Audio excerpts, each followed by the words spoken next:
Nekako po spletu okoliščin je do mene prišel okoli leta 2001 kos opreme in to je bil regal za črke, kakšno tono težek, izredno lep hrastov regal, s katerim nisem imel kaj početi, ker nisem vedel, kako se kaj z njim počne.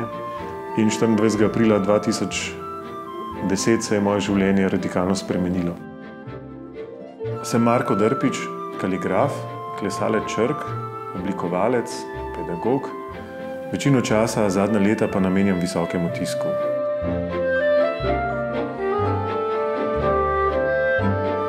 Kot mulca so me zanimale črke, ampak še nisem vedel točno na kakšen način. Potem sem imel pa strašno srečo, da sem na eni od svojih poti po Evropi na štopu našel svojega bodočega učitelja kaligrafije. On mi je dal dve izredno redki znanji, ki jo negujem še zdaj, to je kaligrafija in klesanje črk v kamen, sem spada seveda tudi oblikovanje.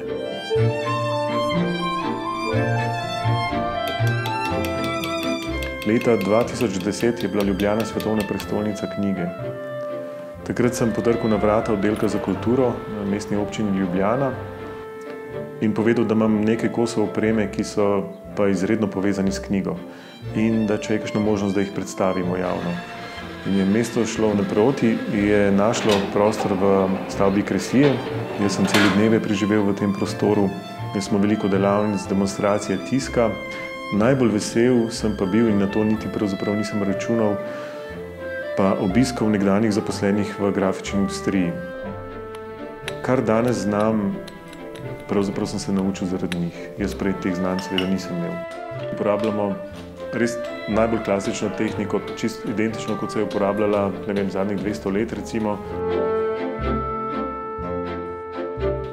Dejstvo je, da smo staro tehnologijo vpeti v sodoben ritem. Sodoben ritem je pa hiter. V petek dobiš datoteke, na računalniku, v ponedeljek bi nekdo že imel nek rezultat. Pri nas seveda ne gre tako hiter.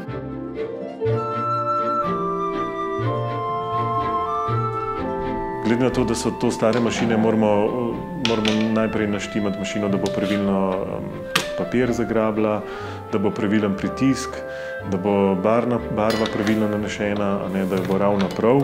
In za vsako barvo praviloma ponovimo proces.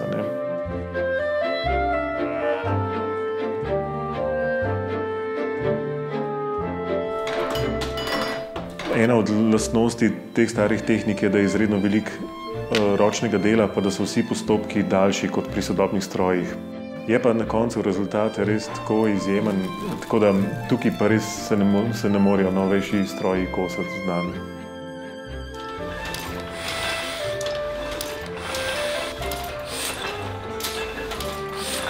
Jaz nikoli ne bi mogel trditi, oziroma niti ni prav, da trdim, da sem tiskar, ker nisem, še najmanj sem tiskar pravzaprav.